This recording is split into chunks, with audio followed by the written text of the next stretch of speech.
Welcome to History Quest. I'm Bailey. I am Brian. And we have another murder to talk about. This month we're going to talk about murders. Murder and mayhem in Are you McLeod doing County. Dana Carvey doing George W. Bush? No. So you're doing Will Ferrell doing George W. Bush. I'm doing me doing George W. Bush.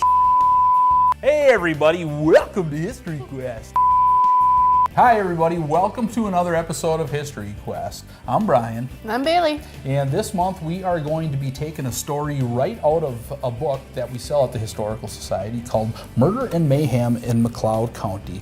It's stories written by Scott and Katie Riemann. Scott was an ex-board member and is the county sheriff of McLeod County.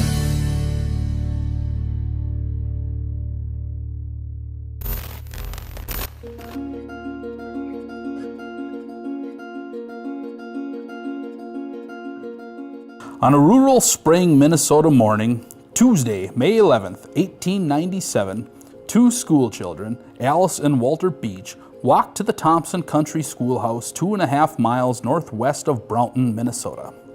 In their path, a bridge traversed the Buffalo Creek. Due to the previous winter's ice, the upper part of the bridge twisted from the trestle work and was impassable to teams and wagons. It was also a curiosity to the local children. As this brother and sister pair looked around, they saw a sight that sent them screaming to the school for help. There was something lying at the edge of the waters of Buffalo Creek. It was a body. Miss Sarah McAdams, the teacher at the country school, was alerted. She and several other children hurried to the creek. After Miss McAdams spied a bloody razor on the bank of the creek, she fainted, and the children fled to nearby farms for assistance.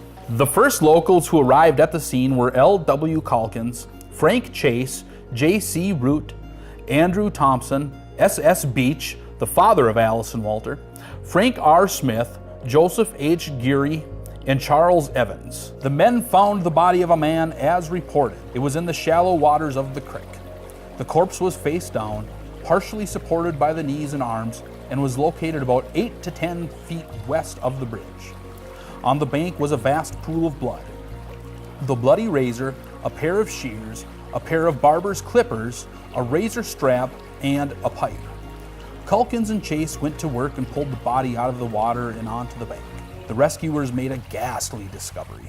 Upon the dead man's throat, from ear to ear, was a gruesome gash.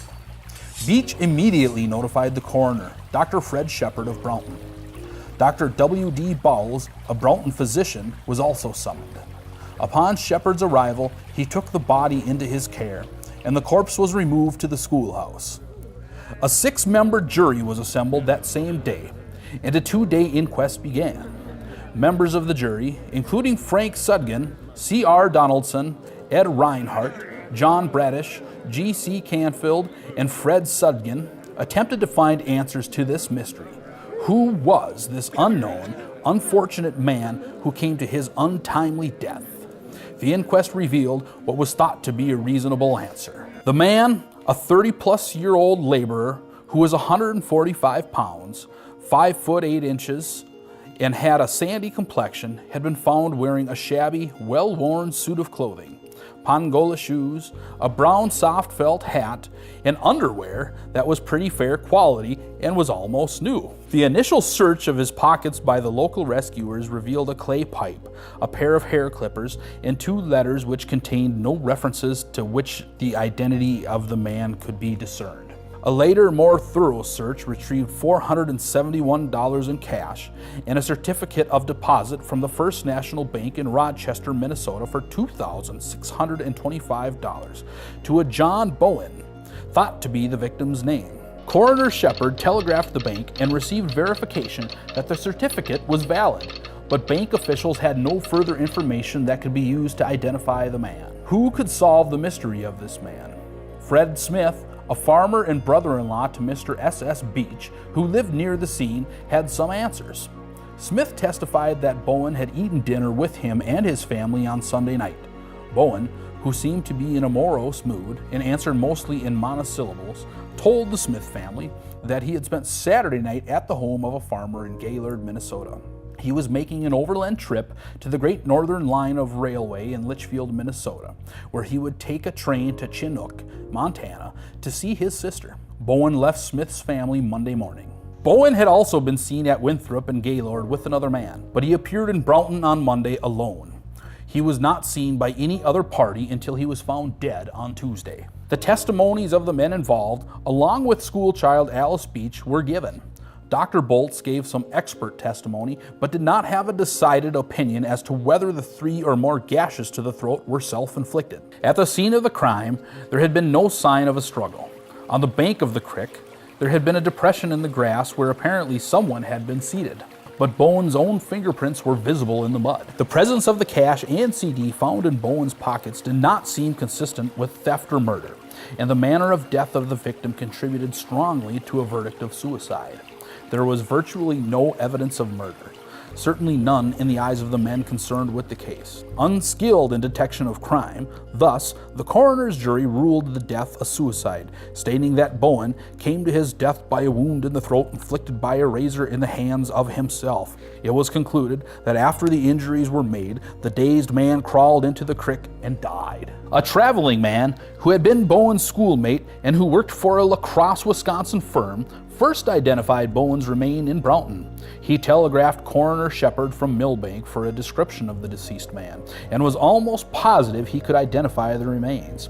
He noted that Boehn was a particular sort of character, always and delighted so much in hoarding money that he would beat his way any time sooner than pay his fare. The traveling man also gave the address of Boehn's aunt, who lived in St. Paul, Minnesota. A telegraph was dispatched, and Boehn's aunt arrived on the Thursday evening train. She positively identified the body as John Boehn. The body was then transported to St. Paul on Friday afternoon for interment. The case of the laborer, found dead in Buffalo Creek, was wrapped up. The body was buried, the money was bequeathed to his relatives, and file number 22 of the coroner's report was complete and was closed. 5 to 6 years later, a man lay in the Minneapolis hospital, dying of acute appendicitis. As his life ebbed away, he made a confession that turned the verdict of the small-town county case upside down. This unnamed man revealed a long-kept secret to his prominent Minneapolis surgeon. It was actually he, who is now dying himself, that murdered John Boehn on that fateful Tuesday of May 1897. This dying murderer reported that he had encountered Boehn and learned of the large sum of money that Boehn was carrying. Deceiving Boehn into believing that he wanted to shave, the perpetrator slit the victim's throat with Boehn's own razor. The perpetrator then stole a large amount of cash from Boehn's body and, planning to indicate suicide, left the remaining $471 and the CD. He remained in the neighborhood for some time, unsuspected and undetected. Later, he engaged in business with the money in a nearby town. What would become of file number 22? This suicide turned to murder. Dr. Shepard, the coroner in the case, reflected on the earlier verdict. I readily agreed with the jury's finding, he said. The bloody razor and the wound in the throat, as well as the collateral evidence in the case, seemed to indicate convincingly that the man had taken his own life. Conversely, now 5 to 6 years later, the surgeon that received the confession was firmly convinced that John Boehn was indeed murdered. He said, quote, "There is no doubt about it whatever, in my mind." This final and unforeseen chapter in the murder of John Boehn does not appear in courthouse record. Boehn had no life insurance, which would have figured importantly in the case. Additionally, one newspaper record states there is no need, as the murderer's death saved him from worldly punishment and made reopening of the case unnecessary. Thus, coroner file number 22, representing the tragic end of John Boehn, would remain closed. Wow. I know, crazy, huh? There's a lot in that. The part that gets me is that they never changed the coroner's report. Mm-hmm. So if you were to go look up the records, from the way this reads, it's still considered a suicide, which is kind of crazy. That's so interesting. There's such a taboo around that in this time period. You'd think they wouldn't want it on the record. You'd think the family or the townspeople would want to try and get the report changed. Yeah. Yeah. And maybe he was kind of like a drifter type. You know, I guess we really don't know a whole lot about the guy. But he might have just been like a. And now we're assuming, of course, but wait, didn't he eat at a friend's house? it was more of like a passerby, you know, like a. You gotta remember, this is 1897. I mean, this is, you know. There were a lot of passersby. Yeah, this is still kind of like the Wild West, so to speak. Kind of. I mean, Broughton really. had only been established for about 20 years. Right, and it was a railroad town, correct? Yeah. I mean, those railroad towns, you know, a lot of drifter types coming through, and so they were probably. And really, I mean, that's something that goes all the way into the 1930s. I mean, you hear stories about, you know, the hobo camps, and hobos coming up to the houses and asking for a meal, and, you know, I'll chop some wood if you give me a sandwich or something. So it's probably the same kind of thing. What a life. So like the barber thing, I mean, I don't know if he was actually a barber. Well, one of them had to have been a barber because they had barber tools with them. Which is not something And, you keep. I'm guessing it was Boehn, must have been a Well, barber. I feel like a razor would have been pretty common. Right, to have, right. But a scissor, a barber scissors plus a barber strap, you know, for sharpening your stuff on. And it said that the razor was Boehn, so I can only assume that Boehn was a barber.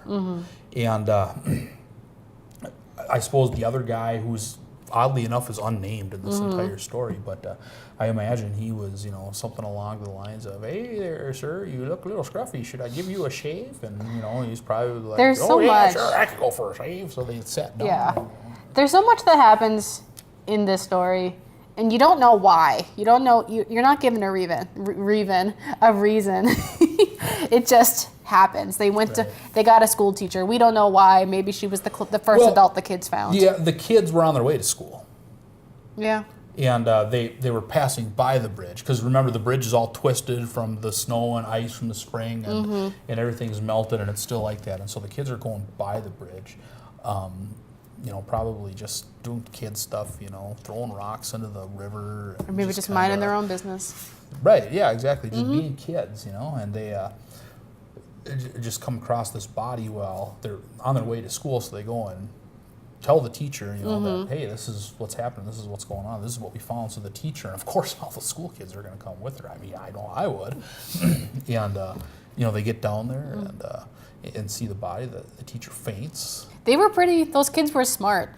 They didn't keep it to themselves. They found the first responsible adult. Right. She passes out. Right. They go find more responsible adults. Right. The jury and the coroner, they seem to me really fast to rule it as suicide. Why in the world would you, you know, rule out murder and go with suicide? I don't Probably understand. because, you know, I'm speculating, but there was no evidence really for murder. You know, you look at the time period, Right, they had very little to work with. Well, and then these people, I mean, this is something that they'd never dealt with before. You know, they're probably, and maybe a part of me, you know, as I'm reading through it, I'm wondering, did they just not want to deal with it? Maybe. You know, we weren't there. Right. We'll never know. Some drifter, who cares? You know, let's just be done with this. He's not one of us. So, and that's one side of the coin, that they just wanted to, they saw what seemed like an obvious Right, case and just right. wanted to go home for dinner. That's the biggest question in my mind, is why would they rule that suicide? Well, when time travel is invented, you can go back and ask. I probably will. All right. I might. Should Okay. we make a show out of that? Going back in time, Yeah, all the places Brian would like to visit. I feel like it'd be a lot of baseball-related things. Yeah, a few. I'd like to find out if the babe actually called that shot. They don't investigate any further after he gives the, you know, the confession. They're like, oh well, you know, let's just whatever. It's a moot point. All right. Well, I believe that's all for this month's episode of History Quest. Yeah, do you have any announcements, goings-on at the museum? Let's see. We are pretty much done with our construction project. We're just kind of wrapping up wrapping up the end point of it. We're hoping Cleaning that, up. Yeah, by the end of January, we should be up and running just like normal, like we used to be. The plastic's gonna get taken down. One thing of interest, if you're a member or if you would like to become a member of the Historical Society, we always had that monthly newsletter, and we're actually switching that to a bi-monthly magazine. So it's instead of an 8-page monthly newsletter, you know, that's folded in half and sent, you'll be getting a 12-page actual, you know, high-gloss magazine called McLeod. And when can they expect the first edition? of McLeod Should be. magazine? It's bi-monthly, so January, February. So I would say at the midpoint to the end of January should be the first edition coming out. It's coming up. It is coming up. It's gonna be fun. It's going to be fun. So, that story, if you enjoyed it, there are a ton of other stories in this book, which we do sell down at the museum. It's Murder and Mayhem in McLeod County. It's a little bit older. It was written in 2013 by Scott Riemann and his wife, Katie. He used to be a board member at the museum. We do have them for sale down there. They're $15, but actually right now, we are doing kind of a little deal. Everything in that gift shop is 75% off. So you can come down and pick something up now before everything's gone. Do it. Yep, we're going to try and downsize our gift shop a little bit. But yeah, this and some other spiraled books like this are also available down there. So, yeah. Well, thank you for watching this month's episode of History Quest. You can join us again next month. I'm not sure what we'll talk about yet, but Might be another murder. it might be another murder. That's always a good one. Or maybe not. All right. See you, everybody. Thanks for watching.